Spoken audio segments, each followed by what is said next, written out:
même rek ma jël kii bisimilah mbokk bi. asalaamaaleykum. waaleykum salaam. Gaynde. waaw. ñu ngi ziar waaye man la Mamadou Gaye. waaw ñu ngi lay delloo ziar si. bon xam nga dama bëggoon a wax dégg nga par exemple xew tey ci Ziguinchor. bon c'est que Macky Sall il est animé d'une dynamique.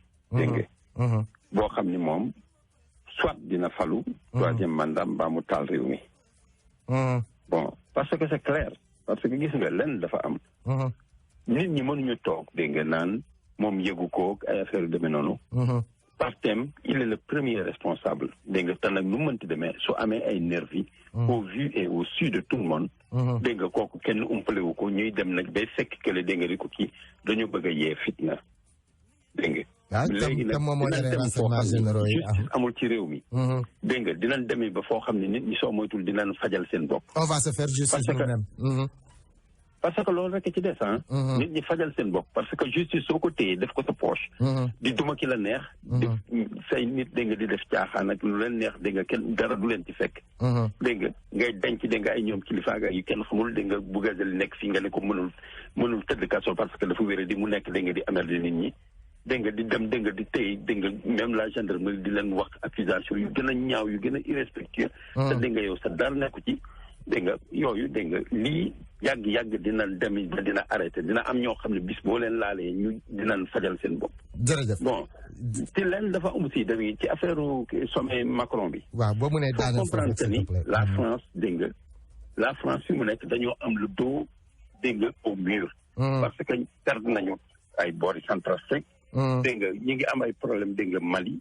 Guinée it ñi ngi fay am ay problème France dégg nga te léegi France dafa ko wóor di dégg nga actuellement problème yu mag la am Afrique mais nag lenn ñaara ko fi dese surtout yu mu yaakaar muy Côte d'Ivoire ak surtout Sénégal te wóor na ko ni bis bu ñàkkee Sénégal mu jiwa dal na ko jërëjëf xam nga léegi lenn dafa am waaw jërëjëf nga daaneel foofu rek s'il vous plaît parce que dama am gan fii ñu war a dugg ci benn sujet waaw une minute dégg nga léegi nag dégg nga man kenn rek laa remarqué dégg nga ñooñu doon wax ñëpp réellement ils n'ont pas traduit les réalités africaines. parce que war nañu xam ne Sénégal ak France dañoo yàgg De Gaulle ba mu amee problème dafa ñëw dégg nga au Togo fa la nekk di defar pour la résistance pour jotaat seen bopp ñun ñi di wax dégg nga suñuy maam ñu ci bëri dañu fa ñooy jógee mutilé dégg nga am ñu kii tam lan la leen fayee bi ñu demee di laaj alal di leen waroon a fay camp de Thiaroye dañu leen a bombardé ñoo gis nga nag il faut retracer l'histoire wan France kenn nag dégg nga France lépp bu mu yaakaar ni defal nañu dara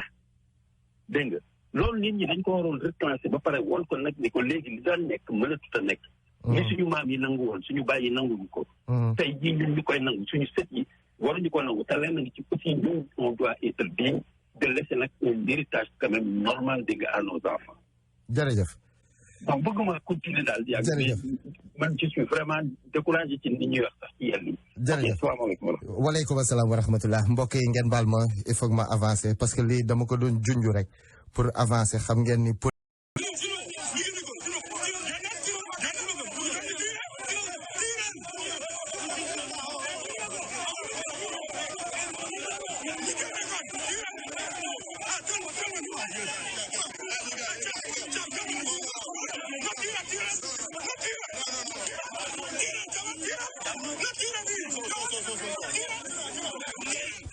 alors yéen a ngi ko dégg doo mënuma bàyyi vidéo bi yëpp génn ñu ngi naan tiré garde corps Ousmane Sonko yee génn waa ji nervi yi Doudou Ka yi encore waa APR dikkati nañu ma koy bamtuwaat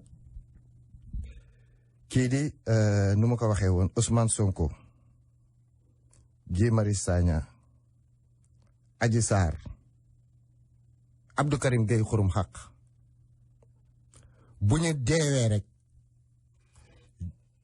jumboori la ak ay nitam ma yàggoon a wax ni ay yat xeeru géej xeeru raay ak i lance-pierre wallahi azim dama ko gëm te def ma bér ni te nañ jëm ala kulli xaal du gis nga lii nañ naan dee du jaas xeex bi du jaas day am local yi ñuy jëm ni fala budda day am deret gu bari dana tur maara de Italie ay gaynde sa booxul ma la maa njëkk musul sama bopp li ñuy bëgg sentiment ak sensationnel gaynde sa booxul ma sa gémmiñ gi maa njëkk musul sama bopp deret gu bari dana turu laa wax ñoom ñoo fi indi nervi ñoom ñoo fi wax waxu terroriste ñoom ñoo fi wax waxu occulte ñoo fi indi woon waxu commission ba tey furaas duma mën a xuus nag parce que dafa am lu ma diggee woon il faut que ma ñëw si ma jàll feneen mbokk yi damay cof rek pour ñi yëgul information suba moom xam naa ne télévision yeeg rajo yeeg réseaux sociaux yi dana wàcc yéen ñi booy yi nekk Ziguinchor foofu ak i Sédhiou wuti leen seen i yat ak seen i tey sax teg naa ci ay jaasi buñ demee ba ay deret di tuuru ku dugg ci réseaux sociaux yi di nga ko gis tey teg naa ci ay jaasi ak i fetal du nit ku baax te nag maa ngi ñëw yow mi bëgg jumboori te yàlla jumboori njuuj njaaj ñàkk sàmm kàddoom sàll yow mi ko bëgg te yàlla rek a tax ngal bul ma déglu bëgguma laa ameel àq su fekkee da nga ko bëgg te yàlla kese tax ngal la fayal sa rajo donte tey duma ci xuus duma dem parce que dafa am fu may jëm léegi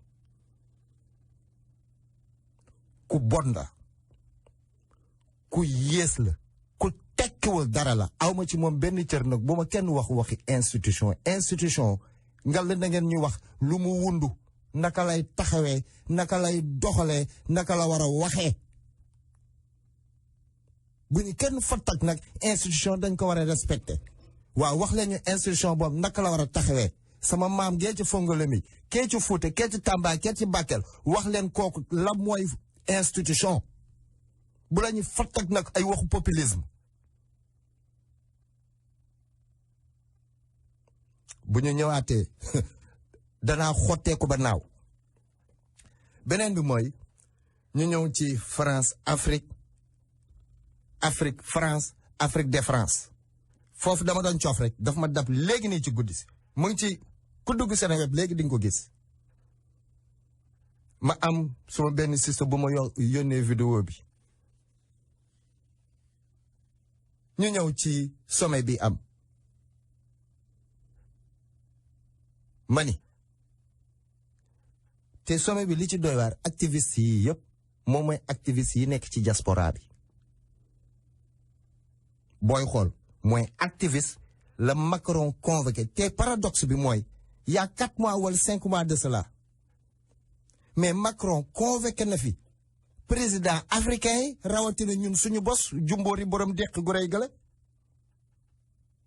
ñoom ñëpp yagari dem wuy ji ndeke patronat ba ñoo leen woolu woon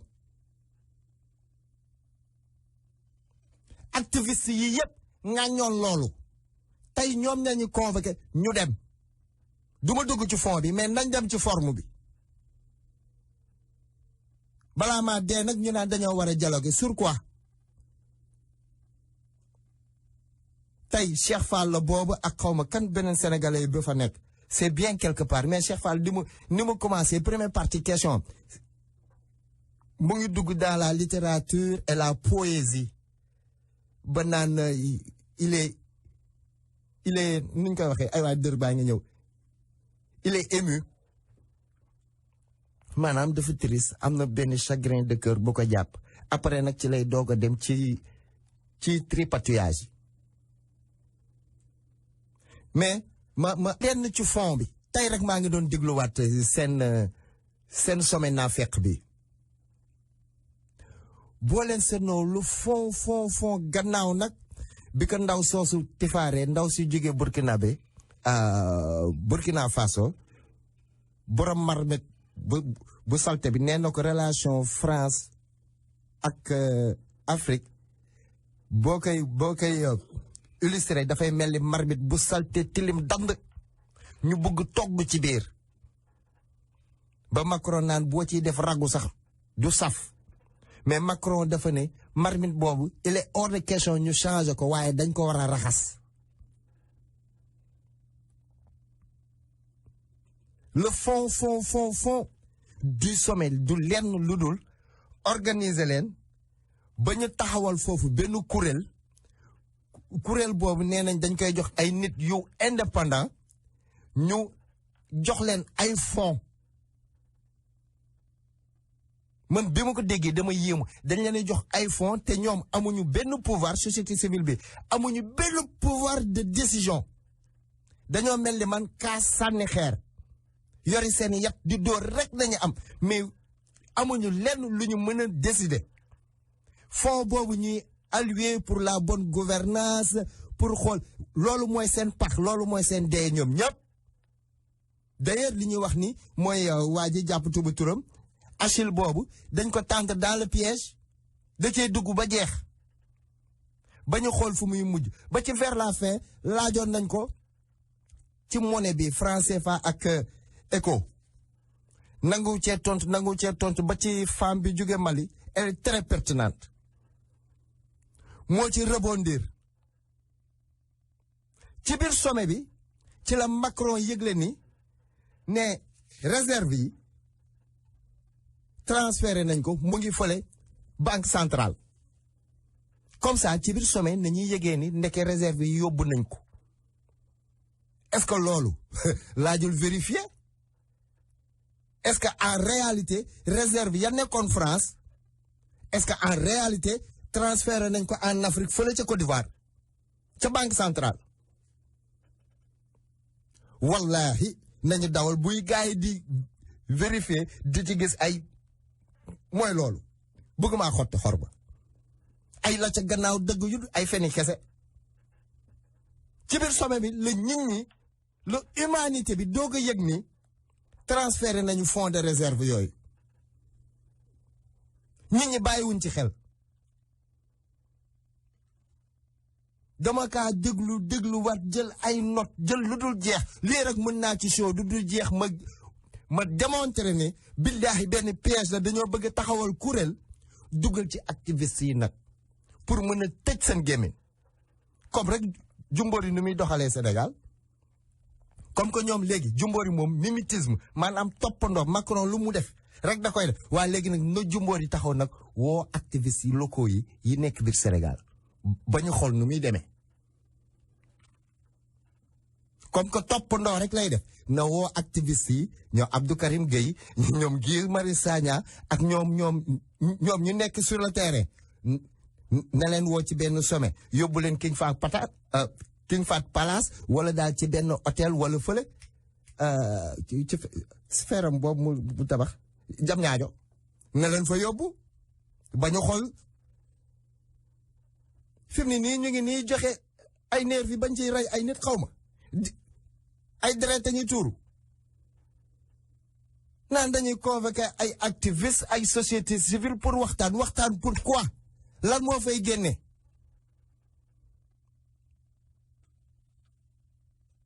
te balaa maa dee mu naan CEDEAO ñoo ko contacté pour muy jàppale yenn pays souverains et autres te man nag damay dégg ñun africains yi souvent man très sincèrement man loolu daf may déranger muy que ni armée française nañu génn à chaque fois rek dañuy demander la sortie de l'armée française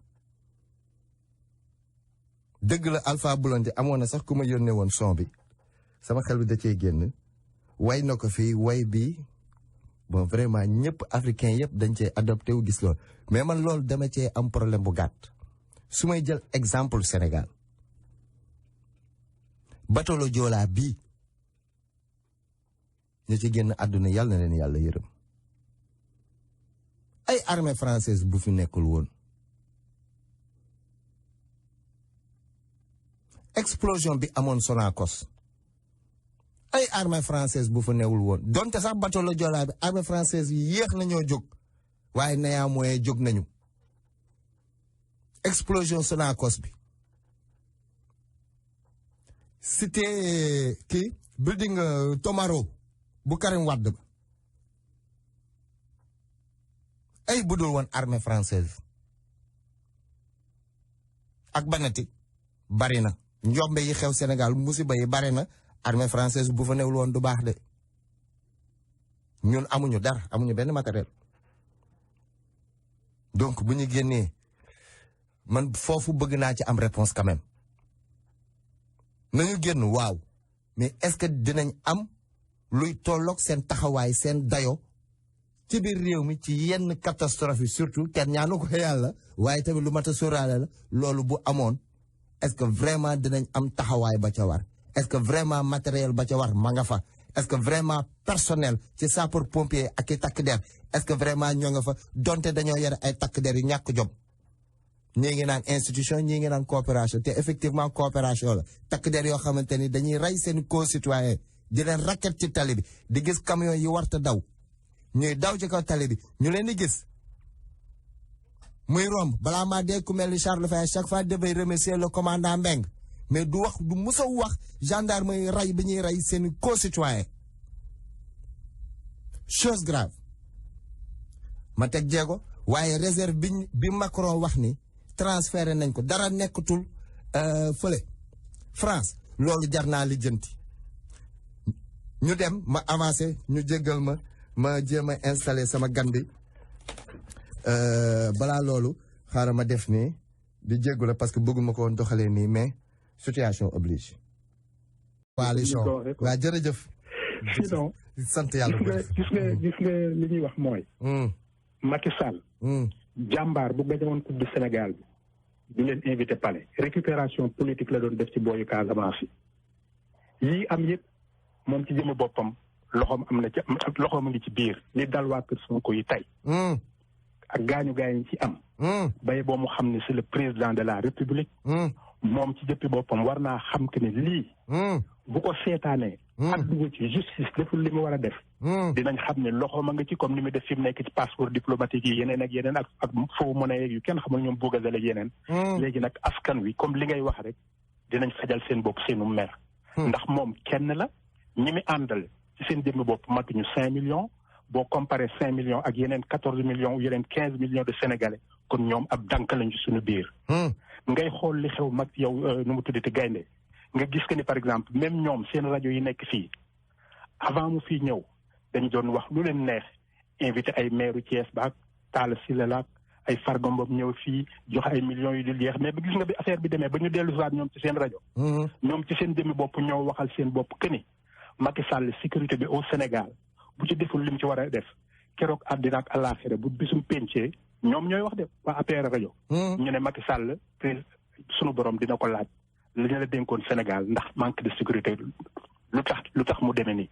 baax na far lii xew démb Casamance. ñoom fi mu ne ñoom na ma yàlla baal la ba koy wax en bon wolof te ñu jégal ma ci kàddu gi ñoom ñoo jëfër di wax ci seen rajo bañ doon tàggee Macky Sall ak wax lu leen neex. di jéem a ut xaalis. léegi ñoom ci seen jéem a bopp ñoo jëfër di wax seen i wax ba waxtu ne wari ko aussi. Macky Sall ci boppam léegi gis nañ que ne daf leen di fooxal. ndax bu fi ñëwaan leen di woo ñu toog réunion échange affaire yu mel noonu.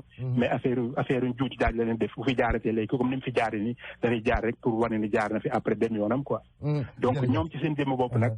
ñun Sénégalais yi leen di déglu ñoo war a xam que ñii aussi nekk luñu fi kenn ku dul seen bopp ndax dem nañ ba tudd xaalis bi ak Farba Ngom ñu ne Farba Ngom lu tax moom ñu may ko boobu pouvoir comprendre nga mu ñëw indi fi xaalis bu bari ñi ko war a jox sax joxuñu leen ko ba ñoom dañ leen doon laaj Macky Sall ndax ñëw bi mu fi war a ñëw am na ku fi war a ñëw joxe xaalis ak yu demee noonu kon ku ci war a am fooy jaar ñoom ñooy jàmbat affaire boobu ci seen rajo bi mujj kon nag nañu xam ñun Sénégalais yi que ni par exemple ñu ñoo war a xam li ñu bëgg su fekkee dañu war a jeexal affaire bi bala ñoo ay di fekk suñu te ñooy li ñuy wax naan ay du yem ci bopp borom Macky Sall ñu jeexal ak moom bala ay feeg nu mu tuddee 2024 wala quoi que soit dinaa la wax leen naan ci nu mu tuddee waaye i rajo boobu nga doon wax Mamadou Ibra Kane dégg nga fi naan ay Paul Kagame ay gis nañu def 4 mandats 5 mandats yu kenn xamul loolu lépp dafa am fu mu koy junj ak ku mu bugg pour moom it mu def loolu au niveau de Sénégal xam nga bi Macky Sall di jël élection yi di ko gagné pour la première fois au Sénégal ba ñu nekkee ñoom ci beneen rajo bu mag bi nga xam ne waykat bi moo ko moom ñoom ak yeneen ñu mel ni yéen rajo yeeg télévision yi bokkoon nañ ci ñu def combat bi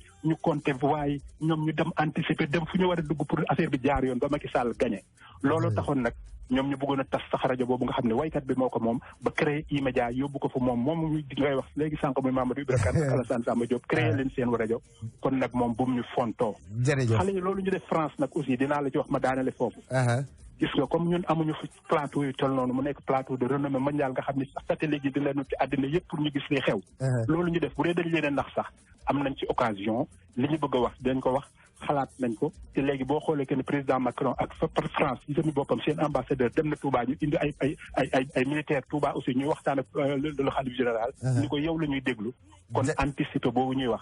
bàyyi boo ngeen xaar ko feneen fudul li ngeen yaakaar. jërëjëf seen déggoo boobu xam nañ ne xale yi pare nañu. te Macky Sall du leen ko jaral asalaamaaleykum wa rahmatulah. waaleykum asalaam wa rahmatulah bisimilah mbokk bi nga baal ma rek boo mënee tënk rek bu ko defee moom mën a dem ak waaw bisimilah.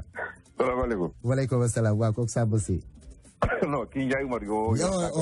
Ndiaye Omar moom. Samba si ganaar la. mon frère de sang. aca bisimilah. kii Ndiaye Omar kii gaynde Brooklyn moo dugg léegi. aca yaa ngi ci biir. ma ne. bu génn fii de léegi wax na wax bu rëy de. mais aduna li ngay wax. waxal lu nga xam. waxal dëgg. parce que lu nga wax ci aduna. demee da nga koy waxaat incha allah. laaxira. affaire du kew l'arrivée de Macky Sall ici. après wax bu mu wax. ci émission APR. man de comme wax boobu de dégguma ko de. ku yàq arrivé Macky Sall wala mu ñu rapproché Macky Sall ay problème de sécurité ay yooyu. man dégguma loolu. luy xew xaalimat ci Kër Sonko wala ay opposition. man tout ce qui est violence ànduma ci. du ma ci ànd abadan. que ça soit de l'opposition. que ça soit du pouvoir ànduma ci. politique ay fair play d'assez. Je défends ton camp, je défends mon camp. Et que le meilleur gagne. Moi, c'est ça ma position. Mais aujourd'hui, vraiment, on se partage la position de ce qui s'est passé en France. Oui, aujourd'hui, je suis d'accord vraiment avec votre analyse. C'est très pertinent.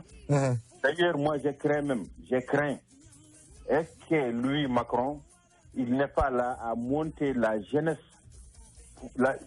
pour le pousser à l'extrémité, à déstabiliser l'Afrique? Parce que quand même, il faut être, comment dirais-je, optimiste que la France est en train de perdre du bien. L'Afrique de l'Ouest et l'Afrique du Nord. Merci. Voilà, il y a des gens qui appellent là parce que il faut que j'avance. Bismillah mbokk bi. Su ma nee bar rek dana ma arrangé. waaw salaamaaleykum Gaynde. waaleykum salaam. waaw Gaynde Jimbori maa ngi lay ziare. waaw fay naa la ziar si. waaw mais li ma naam affaire bi am tey jii moom. képp kuy doomu adama. ñaawlu nga ko. métti na ñaaw na lool. wallaay fële ca si kay taxul. fa mu jëm du neex nit ñi de. fa mu jëm kay leer na yàgg naa ko. li ma bëgg nga xam aussi Gaynde est-ce que Macky Sall yëg na ko. xam nga bi ñuy wax politique nañu wax politique rek wax dëgg rek quoi. même su ànd ak Macky Sall tam bu dëgg ñëwee wax ko. man noonu laay politiquer. su ma ànd ak Macky Sall bu deful lu baax. dama koy wax. mais lii am ni ay nitam def ko. képp ku ci takk la ak ku ci mën a takk rek yoon war a teg ci yow teg loo xam ne nii ba léegi kenn du ko ñeme. parce que lii moo indi ak guerre civile Sénégal quoi. jërëjëf nga baal ma lii moom war indi guerre civile quoi yal nañu ci Yàlla musal mais lii commencé nii moom. bu ci état bi taxul dina ñaaw lool boobu. jërëjëf bisimilah mbokk bi bu ñu mënee tënk rek dana ma arrangé yàlla xam na lool bisimilah. waaw Gaynde na nga def. sant yàlla bu alhamdulilah. da nga yitte yi. alhamdulilah. man dama bëggoon kii ci France Afrique bi rek. waaw xamoo Afrique France sax léegi comme que xale yi léegi ñoom ñoo yëg ci kaw. ayca. comme que léegi moom ñu ngi leen di déglu. man yaakaar naa ni lu baax la parce que tamit nag nit ki il faut nga déglu ko pour xam lan mooy mébétam ak fu mu jëm. et d'autant plus que tamit nag le monde entier dafa commencé changer gis nga affaire ñun ñoo xaw a tardé nag ñun les Sénégalais quoi. parce que affaire bi ngay wax noonu affaire réserve boobu noonu. mais depuis décembre 2020 je pense que kii boobu man gis naa ko au niveau de la BCEAO. Vous pensez ou bien vous en êtes sûr? Sûr parce que réserve yooyu man gis naa ni génne nañ ko non seulement ça mais ci Macron en 2019. bi mu demee Côte d'Ivoire. ci la ko njëkk a wax. non ci la annoncé ECO. non bi muy annoncé ECO dafa am 3 réformes yoo xamante ni il fallait que mu am pour ECO boobu mun a nekk. premier bi moo nekkoon ñu tëj compte yooyu ngay wax compte les comptes d'opération. jël réserve yi indiwaat ko BCEAO au niveau de Dakar. ok ba pare génne ci ñoom suñu loxo ci le conseil d'administration. loolu moo nekkoon ñetti réforme yooyu. man yooyu yëpp je l'ai vérifié. ok gis naa ni lu am la. maintenant dafa am loo xamante ni nag moom ci ñun la. muy boo mënee les questions monétaires. ñu ngi tàmbalee fii ci Arlem. je me rappelle très bien man ak Pape Dramé ànduñ ci benn kër goo xam mi ngi nekkoon ci Lanox bi. juste sur la 119. benn Landromat moo nekkoon ci suuf. mais bi ñu ñëwee ma automatiquement dama ni Pape kii baaxul parce que déjà kii li ci nekk ci liggéey ñu xool ko daal ak ay techniciens yu àndaloon. vraiment ñu déglu ñu foofu it parce que boobu dañ vraiment nous étions vraiment là-dedans. xool ñetti kër ci Arlem ji. ñu may dégg ci Arlem bi ci Arlem bi. non seulement kër yi ni mu délabré. mais chéraay bi ëpp na. maanaam yàqu-yàqu yi ëpp na. waaye tamit dafa ñëw rek cher. dafa ñëw rek cher. parce que boobu xam nga ci la gentrification bi ci Arlem commencé. alors donc yi fi commencé jóg kër yi commencé cher. donc ci loolu ci gàttal la ñu duggee Bronx. Pape gis kër googu nga xam ne moom mooy 1551 Bruckner Avenue. ñëw ni gis na kër gu baax goo xamante ni si on nous parlait 1 million 800 000 wala 1 million 500 à Arlem gis na kër goo xamante ni peut-être moins de 600 000 waroon ko mën a am. donc effectivement bi ñu gisee loolu di ko dox Macky Sall ñëw fi. bi fi président Macky Sall astafurlah président Macky Sall ñëw fi. bi fi président Macky Sall ñëwee alors ci waxtaan. ñu xamal ko ne ko je me rappelle très bien de ce jour-là parce que 100 millions bi ñu ko jox mu ñu ko joxe Boston ànd ak Cheikh Niang vraiment. qu'on doit remercier wala Washington. non Washington defe naa 10 000 lañ fa jëlee te kooku dañ ñëw sax passe la moo tax man je dis toujours que 165 000 la ñuy jox gars yi ni 155 000 je vais te l'expliquer. parce que boobu bi gars yi demee Boston Cheikh Niang vraiment qu'on doit beaucoup remercier l'ambassade de la mission. l'ambassadeur de la mission. vraiment jàpp ci lool keroog je me rappelle ñu ngi woon ci booru ma waroon def benn soirée ñoom Pape ñëw waxtu man leen man du ma dem damay dem chantier nii. mais vraiment dem leen comme avec Cheikh Niang mën na ci jàpp. ci la ñu àndee dem Boston boobu ci lañ leen joxe les 100 000 là je me rappelle bien. bi ñu demee comment dirais-je Washington boobu ngay wax. ci lañ joxe 10 000 pass boobu ngay wax. 10 000 francs yi 10 000 dollars yi. muy pass lañ ko tuddee. 55 000 yi ñu ngi leen ko joxe ci benn soirée boo xam ne amoon na fii à New York gars yi jël parole xamal président ne ko gis nañu kër gu ñu bëgg a jënd mais li ñu teree dem jëndi kër gi 55 000 moo ñu dese parce que boobu jox nañu 100 000 ba pare. ñun am nañu 47 000. 10 000 yi la dugg na mais nañ paas la woon. man toujours je me dis que 165 000 la dama ci def 10 millions yu man. ci waxtaan woowu la 55 000 génnee. président joxal leen yeneen 55 000. kon boo koy xool da nga naan 165 000. mais gars yi en général 155 000 la ñu wax parce que la ñuy paas la woon bi ñu demee woon. donc noonu. la ñu amee presque boo jëlee 155 000. boo ci tegee 47 000. kooku day daal di bëgg a nekk. presque 200 presque 200 000. waaw 197 quelque chose comme ça. très bien. donc 200 000 yooyu en résumé. moom la ñuy def down payment pour kër googu dinaa la ko détaillé naka. loolu beneen débat la dinañ ci ñëwaat incha allah gan gi asalaamaaleykum wa rahmatullah. waaleykum salaam wa rahmatullah. di la ziar kooku di Dame Sy ñu waxtaane woon semaine passée ci wàllum bi ñuy jënd këru association bi. gis nañ ni nag këru association bi waxoon nañ ci d'ailleurs bañ koy jënd fa ñu jaaree ba ni ci turu Pape Cheikh Dramé duggee ba ni ñu demee ba di ko jaay te jaay bi nee nañu benn moment que association bi da doon demee à perte ani loolu ci mën a résumer rek balaa ñuy ñëw vraiment au fond du sujet.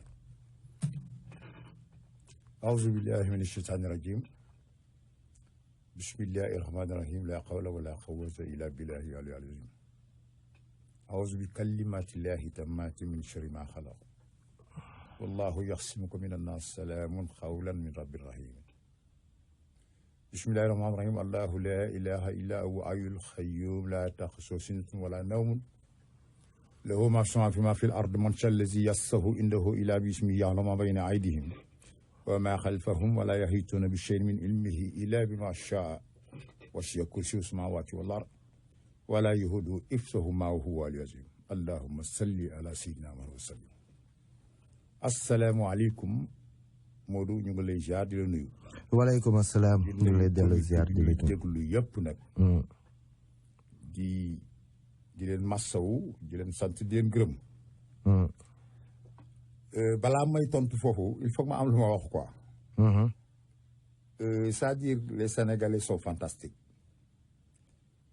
ki wax léegi dafa conclure ni il faut retracer l'histoire et laisser l'héritage à nos enfants.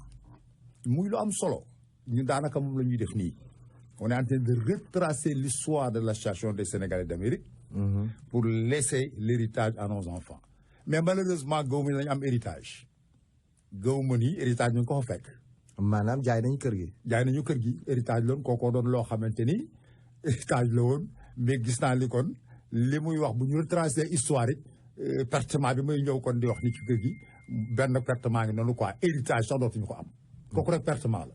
léegi pour li des mënuñu fi am. ma ñëw. da nga ma laaj ñëw pourquoi nga ni perte. ma ni moom ni mu conclure rek pertement la déjà.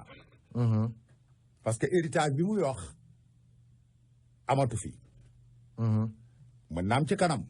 ndax li fi des am na noo xam ni buñ ko defee dinañ ko am. am na noo xam ne buñ ko seetaanee comme ni ñuy seetaanee le problème de l'association des Sénégalais d'Amérique qui est notre communauté. di dugg ci biir Sénégal la fa xew guddeeg bëccëg am ci xam-xam lool te ñuy borom xam-xam yu rëy. man dama yaakaar seen xam-xam bii ñu yor. ak ni ñuy waxee ni ma leen di dégloo. macha allah buñ ko defoon ci association bii. yaakaar naa ne problème yi ñu am sax duñ ko am. pour yow da nga jàpp ni defuñu ko ci association bi. defuñu ko ci association bi nee naa la dañ ko seetaan nee naa la keroog problème yi. comité bi sax daf ci am responsabilité bu mag parce que boo gisee ni ñuy xataraayoo ci la xew Sénégal ak Casamance ak Dakar ak Ngaabu. lii xew ci 116 gii. mënuñu ko sax régler di rey seen bopp ci la xew Ngaabu te duñ ci def dara tous duñ ko ci def lu ay waxi kese. waa léegi naka nañ koy régler. donc kon le problème mooy loolu quoi c'est-à-dire dama bëggoon xam-xam bu rëy bii ñu yor ñu def ko ci lii ñu yor génn ci ni ñu nekkee taxawal fi loo xamante ni vraiment dinañu mën a dimbali quoi. maanaam li nga bëgg wax mais li nga bëgg wax xaaral da nga am loolu li nga bëgg wax foofu mooy ñu oser wax ci débat bi mooy gën ñu koy nëppal rek ba ma pour sànni. mais c'est ça parce que dañ ci waxtaanul ni ñuy waxtaanee rey seen bopp ni boo leen dégloo ci Sénégal la xew Casamance tey la xew démb ca dégg nga maam buntu kër Sonko. la xew dégg nga maam à Thiès mais boo leen dégloo xam ni ñii vraiment c'est des gens yoo xamante ne dañu jóg taxaw. pour l'injustice pour lu dëgg lu yoon ñu taxaw ci wax ci jëf ci léegi mais le problème mooy ñoom dañuy taxaw di saa li xew ci problème asa gi mais da ngay gis gaa yi wax ci rek dañ koy wax rek dégg naa dóor waa di wax benn journal benn femme daf ne ko xaw ma dama koy def damay def li may def moom dara du ma ci fekk donc duñu wax duñ ci jëm dara may dem di dugg ci problème Sénégal di ko régler ji mais nañu régler le problème de la communauté sénégalaise diaspora bii nañu régler seen problème ba pare ku mënta régler problème mu fii mënta régler problème mu Sénégal ay waxi kese rek. waa léegi nañ ci dut baaraam. donc man je viens pour wax na la perte déjà moom ba fa wax rek sama xel dem ci pertement déjà parce que bu ne retraçons l'histoire on est en train de le faire bu le passé yaa may dégg man la pour nga mën a glorifier le futur il faut passé bi nga fàttali ko respecté ko honoré ko moom loolu la wax léegi retraçons l'histoire mu ne pourquoi. mu ne parce que nos enfants dañuy war a bàyyil héritage. waa léegi ngeen am héritage. kër gu toll noonu gu mel noonu mu mel ngay wax nit ñi kër gi baaxul kër gi nañ ko jaay ci ay pexe yi nag ba jaay ko ñu toog di xoolee toog di wax am na ñu naan la sax jaay ko gën ñu perte te dama ni dañoo perte. voilà léegi la moo tax pourquoi dañuy perte. premièrement boo defee le calcul. nga jël li nga xam ne moom lañ def déposit ci kër gi muy $200,000. bañ koy jënd. nga jël li nga xamante ni ñoom def nañ ko ci ay réparation kër gi diggante Ibrahima Sow ak ñoom Sadio Barry parce que ñoom ci seen rapport def nañu injecté nañu ci seeni réparation lu mat $25,000 matu ko $25,000 yi dama juum kon bu Ibrahima boo ko ci boolee la seen réparation bërëg na mi ngi nekk 13,998 ci seen rapport la nekk rapport bi nga xamante ni pour ñoom ñu mën ma dégg xam ni juumuma moom mooy rapport financier from January 7, 1919 to December 31st, 2020 képp koo xam ne bokk nga ci commissaire boobu bokkuma ci man képp koo xam ne bokk nga ci commissaire boobu kon mën nga jël rapport bi ñoom ñoo ko def 1551 Brugner Renovation 13,998 kon li ngay dégg ñu naan la kër googu dañ cee jël di ci xëpp xaalis parce que mosuñu détaillé mais rapport bii ma yor c'est bien détaillé def nañ ko ci donc 13,998 lañ ci def 13,998 c'est absolument rien absolutely nothing ci rénovation kër man moo gisee dama tiit maanaam dañoo jël 13,998 pour defaraat boobu nga daan dégg ak moom mooy la nga daan dégg rek roof bi ñuy wax rénovation daal mooy waaw lépp lu yàqu nga rénové ko rénové mooy defaraat ok 13,998 mooy coow li ngay dégg kër gi dañ ciy def xaalis kër gi mel ni dof kër gi mel ni jinne 13,998 mu ngi nii te seen rapport la dama la koy jox après boo paree nga xool ko yaa ngi dégg kon boo jëlee 13,998 yooyu teg ci li nga xamante ni moom la ci Ibrahima Sow def ci réparation moom it kër gi dana toll ci $20,400 yoo xamante ni réparation lañ ca def ba tey loolu du dara ci kër goo yor depuis 6 ans. kon maanaam Ibrahima moom ba mu yoree dépensé na lu tolloog ay 7,000 et 6,000 7,000. ok. alors donc kon li ñu doon wax ni kër gi dañ ci def xaalis ba sonn dañ ci nangam lii feeñ na man dama xamul ñi ñu jox rapport yi est-ce que ñoom ñu ngi lire rapport yi di ko détailler di ko xool parce que bu ñu la joxee rapport aussi du ñëw nga ñëw léegi lire dem mais tu dois te poser des questions. waaw war nga ci def jàngat. mais li ma la jox léegi mu ngi noonu. yaa ko gis. kooku mooy seen rapport ñoo ko bind man binduma ko. kon kër gi defuñ ko dara ci réparation loolu dara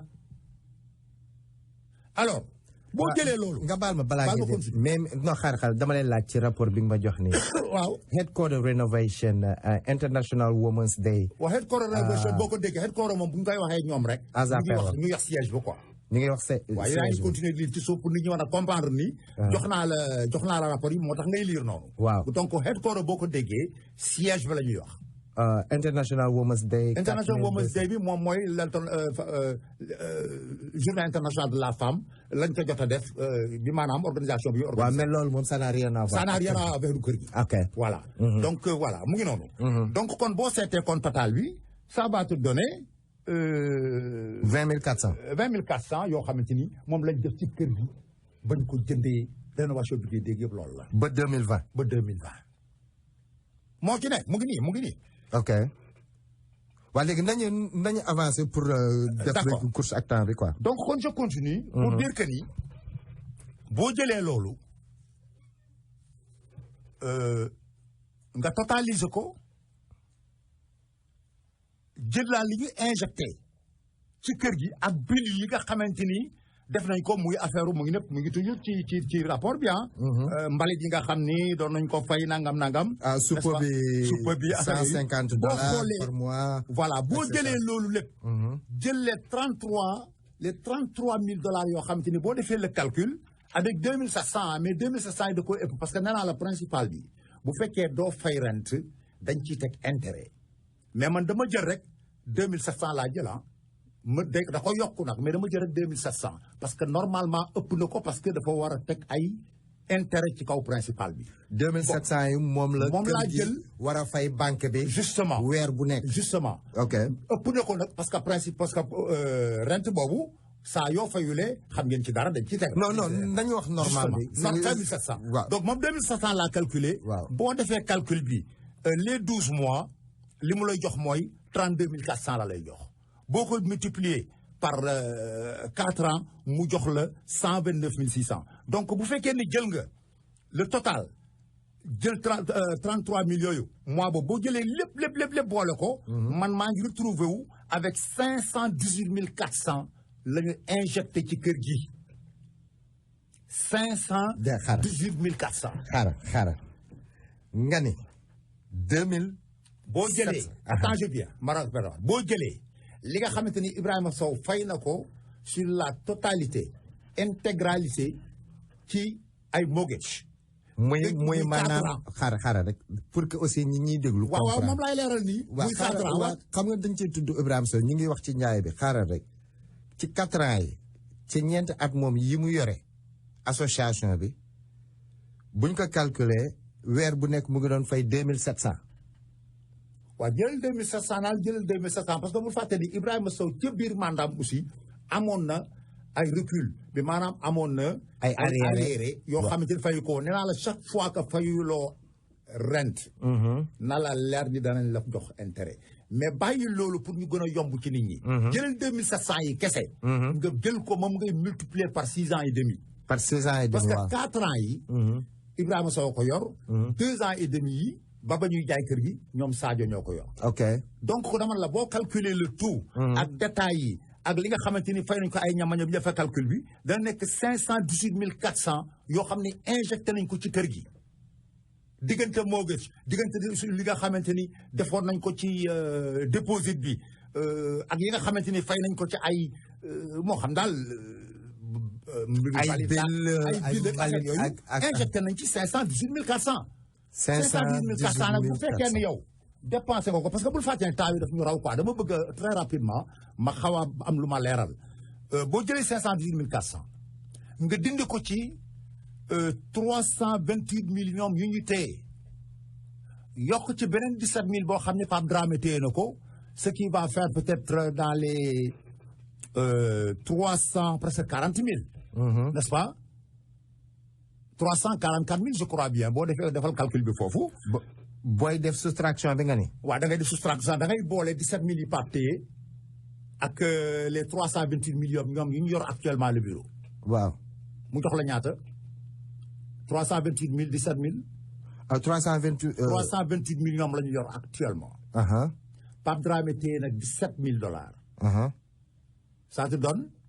pour ñu gaaw rapidement. léegi 328 bi 328 ak 17 000 yi mooy nekk 345. 345 000. waaw donc kon téyel 345 000 parce que bon Pape Dramé bu fekkee ni comme il dit bu fekkee ni par exemple capital gain boobu ñuy wax war na ko fay da ko ciy fay bu yokkoon ñu dolli waat. lan mooy capital gain. capital gain mooy lañ doon waxtaanee bële passé. non xam nga pour ñiy déglu.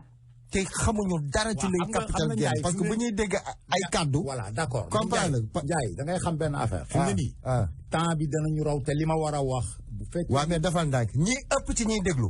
jànguñu. d'accord kon dëgal ma revenir ci bon capital gain. su ma la laajee capital gain wax ma la mooy capital gi nga tekki ko rek ñu mën a avancer. capital gain mooy bu fekkee di jaay nga kër la nga xamante ne am nga gain nga ko ca am nga ko ca da nga ciy fay taxe. Pape Dramé ni comme moom. jaay na kër te yaakaar na ne dañ ci fay taxe day téye $17 000 yi bu fekkee ni taxation jot na muy fin d'année bu fekkee ni dafa war a fay taxe yooyu. waaw 17 000 yooyu bu fekkee manqué na dana ca fay la muy fay indil leen la ca des bu fekkee dafa yokk dana ñëwaat ci ñoom ne leen kat 17 000 yi doyul kon dolli leen ma fay kat. d'ailleurs sax dafa ni normalement dañ ko ni 29 000 la war a fay moom moo téye 17 000 yi au cas où su fekkee li mu fay day ëpp. 17 000 yi day ñëw ci day delluwaat ci association bi mottali ko. très bien donc loolu mooy capital gain. bon li ma ci wax daal mooy. bi may wax sànq dama wax ne kon boo jëlee kon 518 000 rek nga mooy ci 445 000 déjà da nga perte. waaw mooy benn pertement bi. beneen bi ci topp mooy bu fekkee ni kër goo xamante ni valeur bi et je le dis et je le redis et je défie quiconque laa wax de indil ma ne ma kër googu sa valeur n'atteint pas plus d'1 million. Je défie tout le monde. maanaam njëgu kër gi. njëgu kër gi ëpp na liñ ko jaayee. et je le dis et je continue à le dire. kon dañ ko jaay à perte. ah mais bien sûr li ma wax dafa am kër gi ku ne xam na fa mu ne. ku nekk xam na position ba ku nekk xam na adresse ba dem leen fa ngeen jéem a dem li may wax pour ngeen dindi ko ngeen laaj borom kër ya fa nekk seen kër yooyu ñaata lañ ko war a mën a jaayee dama ne la kër googu dañ ko jaay à perte encore une fois non seulement perte nañ ci luñ fa def mais perte à gagner aussi am na donc la ma doon wax keroog ne la dinaa ko leer laa ci bëgg a wax loolu laa ci bëgg a wax mën nañ ko gën a yaatal mais loolu laa la mën a wax ne la perte nañu parce que lañ ca injecté jotuñu ko benn ñaar kër gi valeur am jaayuñu ko ñett nag sa auditeur bi mujj ci sa politique boobu la mu wax dafa leer retraçons l'histoire pour que suñuy xale man a am héritage man dama amagul héritage parce que xaalis bi ñu téye nii danaa ci ñëw ci kanam tuuti dégg naa ñu ne dañ ko bëgg a jël dugal ko ci commerce loolu moom mooy xaalis moom naaw non non buñ duggum foofu xaar ma loolu laa ci bëgg dugg bismillah mbokk bi bu mënee gaaw rek waaw Gaynde waaw Gaynde waaw defaral sa son mu gaaw s'il te plaît waaw nga laaj jaam est-ce que kër gi dañ ko jëndoon cash dañ ko leboon kër gi di fay boppam ñoom lu ñu si def mooy 200 000 yi rek donc su ne luñ si def dafa mel ni dañ ko defoon or que kër gi moo doon fay boppam. waaw et xaalis bu doon des aussi kër gi moo ko doon indi donc yow da ngay xool rek li nga def si kër gi bu xool lu kër gi indi. jërëjëf expliqué wu ne merci beaucoup jërëjëf demal daam xoolal li ma ngi dama lay tontu ci loolu waaw demal gis nga booy def investissement bul fàtte ni kër gi investissement la woon investissement boo koy def dama yaakaar ni yow mosoo commerce investissement boo koy def boo dugalee dara mais bien sûr kër gi dafa war a génn dara nga war a am ci loola dara mais bu fekkee ni yow la nga cay génne da nga ko cay dugalaat mais loolu sa xaalis la kër gi yaa ko jënd pour am ci dara investissement la mais bu leen jël da leen di naxa kër yi par exemple léegi kër gi jënd nañ ko 200 000 lañ ci def lépp loo xam ne mi ngi koy génne rek kon bu ci duggaatee du perte mais perte la kay kon loo ci am bu fekkee ne yow la nga cay jëlewaat kër gi cay dugalaat mais kon amatoo dara. waaw mbokk yi ngeen baal ma xoolal fi mu ne nii liñ baa ngi xonk cuy mais dama bëgg xaar ba mu des ci kanam waa demal da nga am loo ci doole mooy loolu kooku confusion lay indi mais xaalis la boo ñàkk kon investissement ba jaratu ko te kon lu jarati nag bu fekkee ne nag loo jël dugal ko ca kon perto kon ce n'est même pas la peine de faire un investissement léegi ba ca topp mooy dama ni kër goo xamee ni en tout cas jënd nga ko kër ga valeur ba ëpp na loolu nga jaay ko moins de ça perte la. mais dafa am fu mu bëgg a sama valeur am initiale lan la woon bañ koy njëkk jënd 500 ak ñaata la woon bañ koy njëkk jënd. bañ koy jënd 530 000 la woon. 530 000. waaw léegi yaa ngi def calcul def ni 518 400 000 bi nga defee sa calcul yëpp bu ñu fayoon rente yi 6 ans. donc ce que veut dire que. quelque part ak li ñu fa dugal yëpp quelque part pertement bi ngay wax rek déjà feeñ na foofu. mais feeñ na foofu moom laa la wax dafa njëkk a feeñ foofu dafa feeñ foofu parce que ñoom li nga xamante ni ils n'ont pas l'esprit du business dañuy jàpp ni kër gi comme dañ ko jëndewoon rek dafa 200 000 rek luñ fa am ci rente luñ fa am ci bénéfice wala lu muy génne buñ ko ci xappaatee moomoo ko mais yow yaa ko moom parce que da nga investir pour gagner. waaw parce que boo xoolee li nga ko jëndee 530 te boobaak léegi ba ni ñu koy jaayee yaa ngi ci dépensé 518 donc perte nga. mais c'est extraordinaire. waaw mais avancé nit ñi xamuñu loolu. parce que amuñu esprit business. et c'est ça le problème. li nga xamante daal en tout cas moo am. mooy loolu laa ci bëggoon leeral parce que heure bi déjà mi ngi dem. te vraiment li ñu war a wax bari na quoi. donc loolu laa bëggoon leeral waaw léegi dafa am lu ma bëgg a poser parce que. ñaari président yëpp dama déglu seen waxtaan. je l'ai écouté attentivement. dafa am ñaari tenet yoo xamante ne bi suñu toto Pape Sène Dramé mu ngi naan bi ñu demee ba yegg ci processus jaay kër ñooñu fayatuñu am na kenn koo xam toog na 2 mois kenn koo xam ne toog na 3 mois dont jarbaata bi nga xamante ne nangoo wuñu woon renouveler liisam parce que moment boobu mu ngi war a dem pour wuti beneen appartement donc toog na 2 ou 3 mois yu mu fayu par contre su ma sukkandikoo ci Sadio Barry am na ay ñu fa nekkoon ñoo xamante ne bi toog nañu ay jamono yoo xamante ne bi appartement yi kenn newu ci espagnol bi benn moment daw na génn ànd ak ay doomam toog na janvier ba mars je crois que dafa empty beneen bi octobre décembre aussi su ma juumulee am na second floor bi wala first floor bi dafa vacant te en contrepartie maa ngi dégg ni kër gi chaque mois ba ci biir pandémique bi ñu ngi doon fay. comment dire Ndiaye. dama lay joxaat toujours le rapport du trésorier du 1er janvier ba le 31 décembre 2020. 1er janvier 2020 wala 2019. 2020 parce que bul fàtte ni dama ne la le 7 janvier 2019. moom laa la joxoon dama la koy delloo 7 décembre 2019. ba le 31 12e mois 2020. c'est clair. dama lay joxaat rapport yi moom moo def ne. ba 1551 parce que ñii li ma yor nii communauté bi yor nañ ko ñi may waxal te ñu bokk ci mën nañ ko génne xool ko. 1551. Bruckner rent received 62 960. 2020 bi. mooy la wax nii. janvier ba décembre. janvier ba décembre. ñoom ñoo ko bindu du man rapport baa ngi nii ma dama la koy delloowaat parce que liiru loolu lépp. mu nekk ñaata Bruckner rent received 62 960. am nga xool ko rapidement kon nga xam ni li ma la wax keroog ni posé naa question bi. lii taxoon ma posé ko est-ce que toog nañu jamono boo xam ni kër gi dafa empty non kër gi mosul toog jamono boo xam ni ñaari appartement yi génnewuñu rent loolu am na wala amul li nga gis foofu. rent received 62 900. je continue parce que dama bëgg vraiment jeexal émission bi. te xam naa aw ma temps. te li ñu ñëwal rek mais loolu ma la jox defe naa ne yaa ngi koy lire. te gis nga daj yi jógewul ci manit nag. rapport la bu jóge ci bureau bi. rapport la du trésorier général moom nga yor. that's right. très bien donc kon buñ la nekkoon kenn ak foon ñoom rek benn 62 000 nangam n'est-ce pas léegi mais boo jotee 62 000 ba pare yow nga yore kër ga bor boo xamante ni egg ba ëpp na 70 000 mais où sont ces 62 000 là.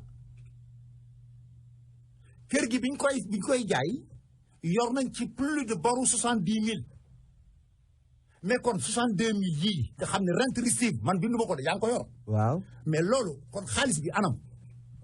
waaye léegi ñaata nañ dépassé ci repère yi ñu fa def ak. mais wax naa la ko toi aussi man waxuma ko. xaar non Ndiaye léeg-léeg nga laaj loo xam day doy waar. yow yaa ngi yore rapport bi.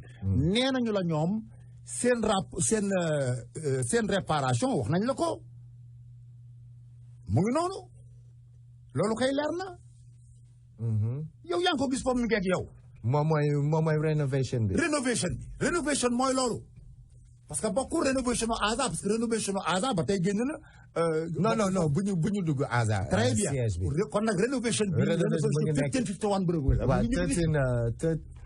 13 998. mais jeex na loolu lañ def ci rénovation bi ñoom ñoo ko bind man bindu ma ko de. donc bu dee 13 000 nga ci def 900 yow recevoir nga 62 000 et quelques yore boru plus de 70 000 mais la question maintenant qui doit être posée mooy où est cet argent reçu où sont les 62 000 parce que bu fekkee ni kër gi dafa dem taxawul si rek ma ñëw dimbali ma rek kër gi dafa dem foreclosure il faut situer les responsabilités la responsabilité demeure et reste avec le bureau actuel. te bizarrement. attends je viens baal ma pare. waaw. yaa ngi dégg. alors donc c'est sûr li nga yor mani.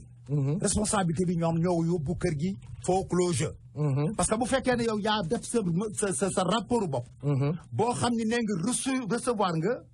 une somme de 62 960 ci ay rente waratoo yore moo ci boo fayul parce que kër gi bu fekkee dafa génne 62 000 les say te man ragal naa ni sax ëpp na ko les say loolu la parce que loolu la ñu bind na njàpp ci loolu mais kon war nga man boo ko bu dee yaa ngi jot lii nga war a man fay sa mortgage kon boo fayul mortgage la question doit être posée où est cet argent où sont les 62 960 kër gi dem foreclosure kër gi dafa war a man la kër gi kenn waru ko woon jaay mooy kër gi dafa warul woon dem foreclosure parce que bi doon génne xaalis man lii bind ma ko kër gu génne 62 900 ci diggante bii ñoom diggante date bi ma la jox 1er janvier ba décembre 1 an la. waa léegi taxawal dama bëgg indi foofu benn question de fond mooy que ni am na benn moment fayuñu rent bi fayuñu mortgage bi. ana xaalis bi kon. xaaral rek am na benn moment fayuñu mortgage bi su ma sukkandikoo ci Pape Sène Dramé ñu toog benn 4 mois ñu ngi yore woon quelque chose comme jël naa samay notes parce que kayit yee bëri quelque chose comme $4,000 ñu fay ko mais ñu teg ci 2 mois ci la pandémique bi dugg pandémique bi mu duggee pandémique bi yëpp fayuñu mortgage bi mais apparemment ñi yore woon appartement yi ñu ngi doon fay. bien sûr dañ ko fay. mais bizarre am na benn $19,000 boo xamante ni. waaw dañ leen ko fay intégralement. mais 19 000 yooyu si je me rappelle bien moom laa laaj Pape Dramé d'ailleurs dans son émission avec Alain 19 000 yooyu temps yi def comment dirais-je bi ñuy ut xaalis fundraising te yëf yi sottiwul. xaalis boobu ci kattanu yàlla dafa ñëw à temps ñu jël 19 000 yooyu teg ci li nga xamante ni moom la ñu yoroon ci ay fundraising ci la ñu fayee woon li taxoon ñu ne bu ko fayulee dans quelque temps ñu dem foreclosure looloo téye woon kër gi demal foreclosure parce que 19 000 yooyu ki yoroon first floor bi daf ñu ko fay dafa ñëw fay nu 1 an totaliser la somme jox ñu ko. mais maa ngi gis ci 2020 bi janvier ba mars ñu ngi naan am na appartement bu vacant bu empty. mais c'est normal kooku waxtaan nañ ci bële passé janvier bii ngay wax yow 2021 tu parles de 2021. 2020. waaw mais c'est possible. c'est possible xam nga lu tax. waaw c'est possible ba tey parce que loolu mënu ma ko maîtriser parce que tout simplement locataire dina dugg dina génn mais dama la wax ne la. da ngay rappelé wu li ma la wax dama ne la. kër gi mosul toog benn moment boo xam ni dafa empty amul locataire mosul am. bon mooy li ma lay wax si janvier ba mars ak tamit mars ba juillet 2020. ban appartement la boobu ci li ngay liir yow man xaw ma looy liir. non li may liir du lenn lu dul. interview bi Pape Sène Dramé def ak suñu grand frère ma ko nuyu de passage Alain Djigal ak interview bi Sadio Baré def ak Alain Djigal ñoom dañu ne benn bi Ndiaye ñu ngi tardé ci ay minutes quoi te c'est important. C'est important nañu dem quoi. li nga xam ne man daal moom laay wax. man xaw ma ñoom lu ñu wax. mais li ma la mën a wax. waaw yow li nga wax non parce que man dafa am ci mooy sukkandiku ci laa lay poser ay questions. ok ñëwal li ma la mën a wax daal mooy lii quoi. dama bëgg a wax ne bu fekkee ni ñoom ils nous ont donné un rapport bu leer boo xam ne dañuy wax ni 1551 Bregna indi na ci rent lu mat 62,960 man je me pose la question à savoir. pourquoi xaalis boobu defuñu ko ci rente bi bu fekkee defuñu ko ci kon xaalis boobu mi ngi ñu téye mais mënuñu ko téye parce que lu tax mooy dans ce même rapport là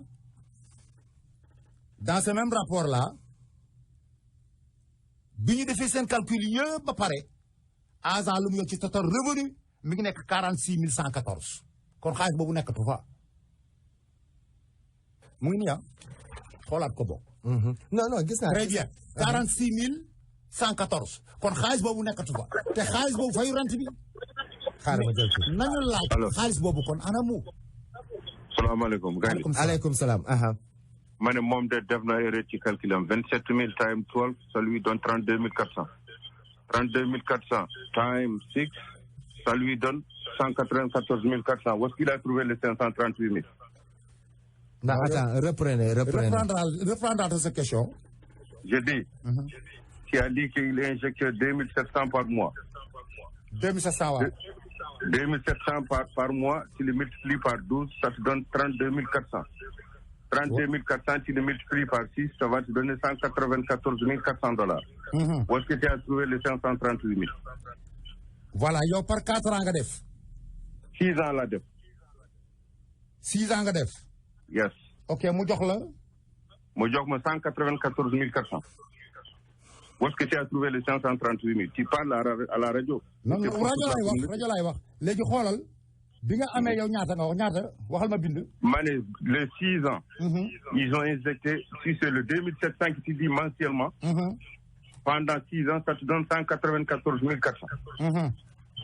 Où est-ce que tu as trouvé les 538 000 que tu venais de dire? Bon, léegi ñaata nga am total. ñaata. Ma ne. tos nag man nag foog naa calcul yi yëpp war na ko def def naa ko pare taxawal ngawal. Tu as dit 2700 par mois. Waaw. C'est qu'on est jeté, non? Waaw. Donc 2700 fois 12 mois. Ça fait une année. Waaw. Ça te donne 32 400. 32 400 annuels. Tu multiplies par 6 ans, ça te donne 194 400 $. 6 ans et demi. Ajoute les demi. Les demi, ça va te faire 16 000. Donc, ça va te faire, ça va te faire 200 000 ronds.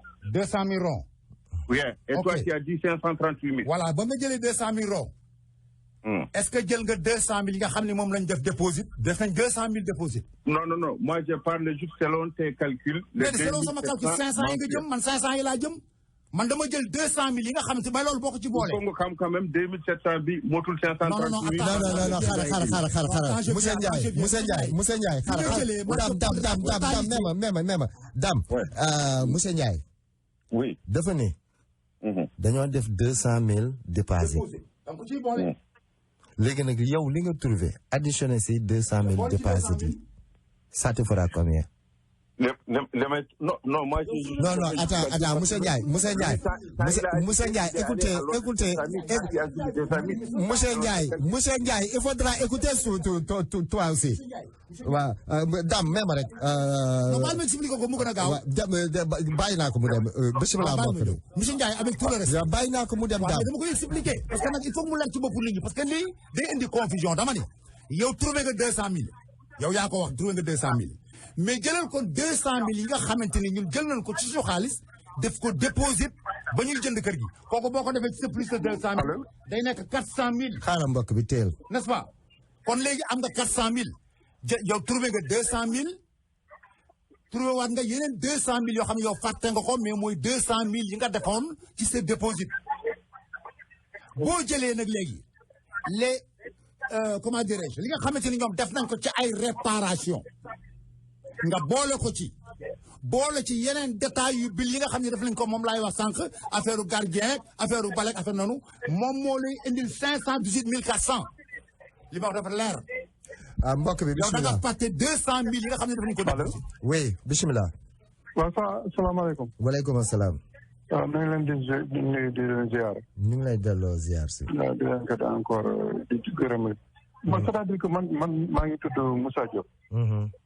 C'était l'ancien trésorier général ci Ibrahima Sow.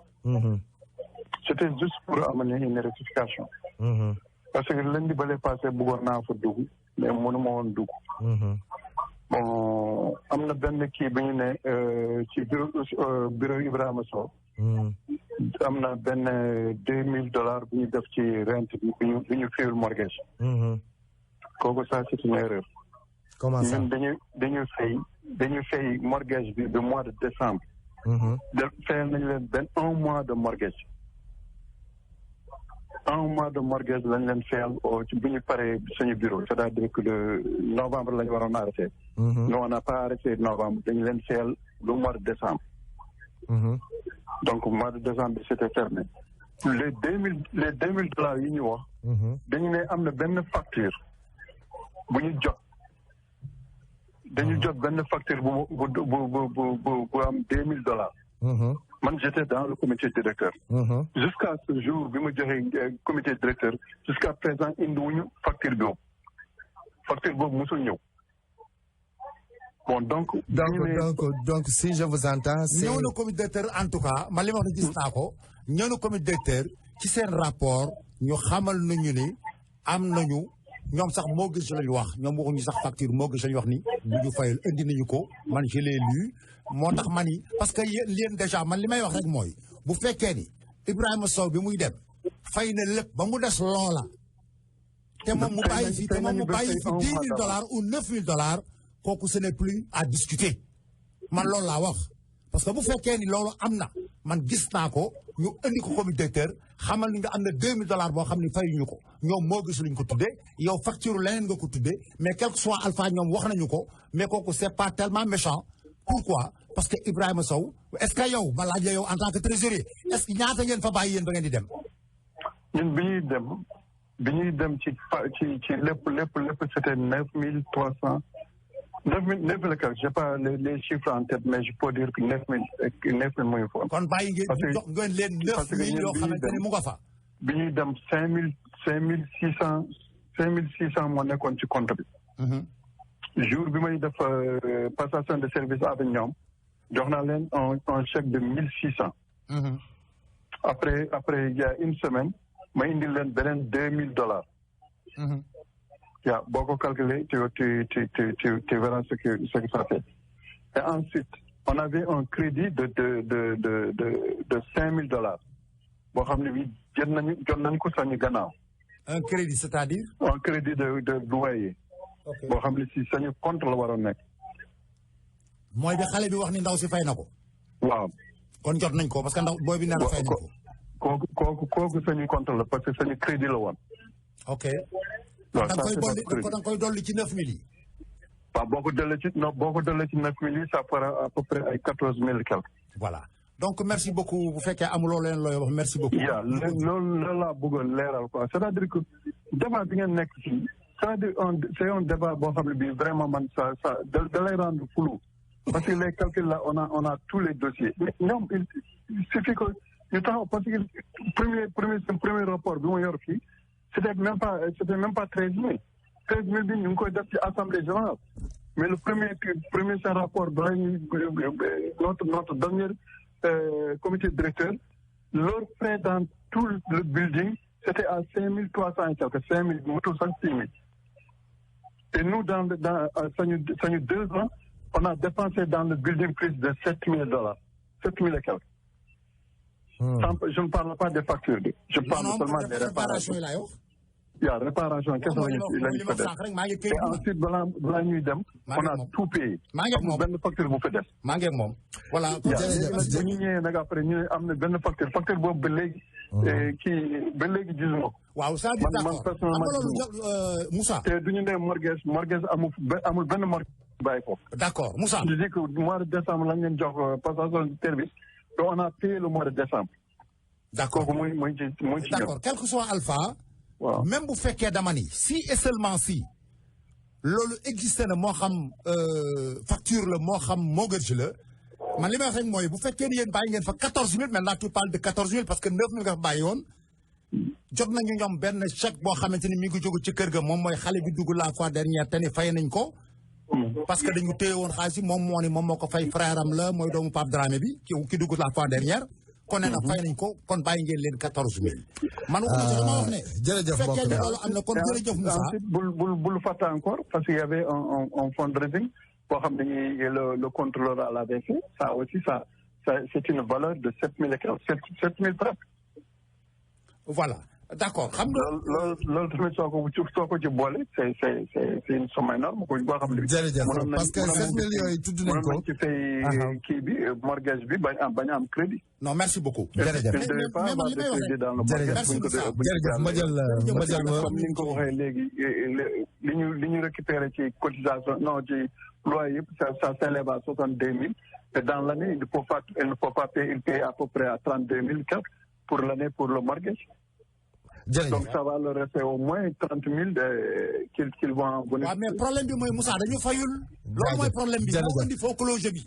même ma jël kii bisimilah mbokk bi. allo monsieur Gaynde. oui. ñu jaar waay. yàlla na nga jaar ñu ngi la koy delloo. nga journal maa ngi nuyu daam moomu quoi. ñu ngi lay jaar. mais grand.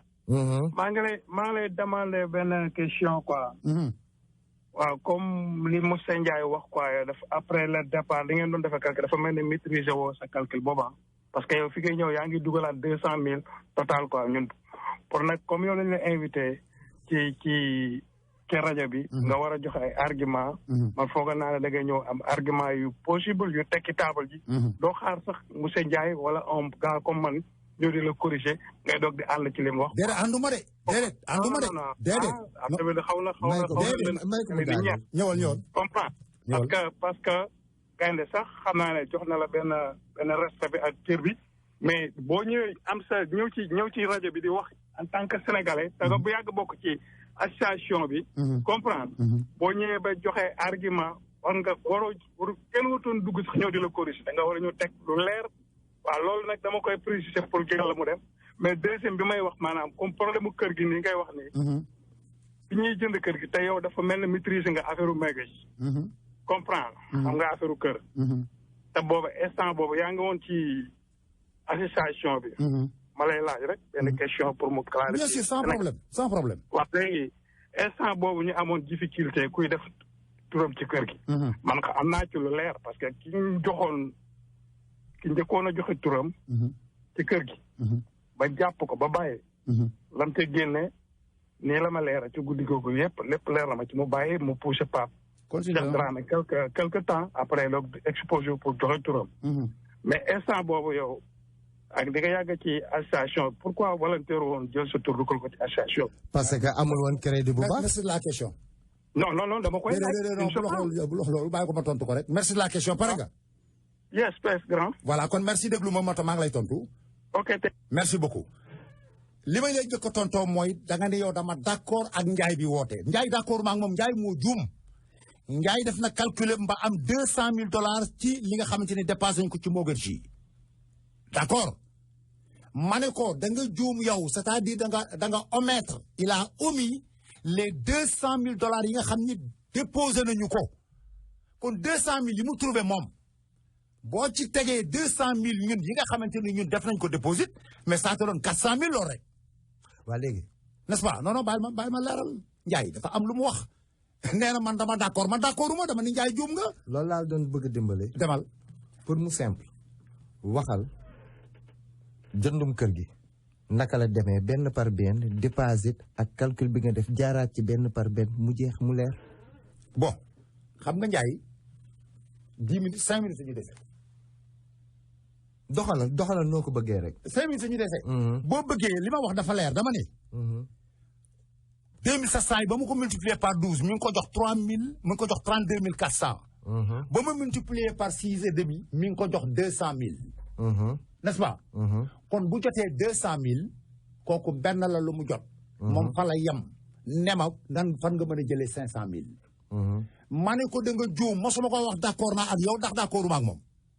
dama ko ne da nga omettre les $200,000 yi nga xam ni moom la ñu déposé ba nuy jënd kër gi mais 200,000 plus 200,000 et 400,000 kon lan moo ci tegu ci 518 yi kon 118,000 mooy li nga xam ni moo ci des. 118,000 yooyu mi ngi nekk ci dépense réparation kër gi ak utilité bill yi ñu daan fay dépense yi ñu doon def. yi nga xamante ni moo nekk ci diggante réparation yi ak lañ doon fay. ca gardien wu kër gaa ngi balit yaa ngi yooyu. moo ko yóbbu moo indi 118,000 yi ci des. kon moom dafa fàtte dugal les 200,000. encore une fois sama rak. beneen question bi nee nga yow bi ñuy jënd kër gi maa nga fa woon. mais pourquoi kon man volontaire wu ma. mais est-ce que c'est une obligation. Ndiaye sax nee na la sama crédit baaxul woon jàppal loolu. waxuma ko Ndiaye de moo ko waxal boppam xëy na sama crédit baaxul. kooku benn la. ba ca topp mooy loolu nag Ndiaye ko waxuma ko waaye loolu mën naa ne ba ca topp mooy mais pourquoi yow da nga naan comité directeur boo xamante ni 45 personnes ñoo fa nekk amu ci kenn ko volontaire la moo tax volontaire wuñu laajal question boobu demal plus loin communauté boo xamante ni y a 50,000 personnes pour ne pas dire 100,000 pourquoi volontaire wuñu yow moomu pourquoi volontaire woo. non loolu détail. non détail dañ koy la yow moomu di ma wax loolu yow loo teree volontaire wu. mbaa koo nekk ci dëkk bi nga xam ne jege na la lu tax volontaire wul parce que ñaara volontaire rek xam naa leen ñoom ñaar ñëpp seen tur leen tudd mais ñoom ñaar xam naa leen yow kon volontaire woo ku la jege volontaire wul la communauté volontaire wu ñu nga bëgg a daam si volontaire wu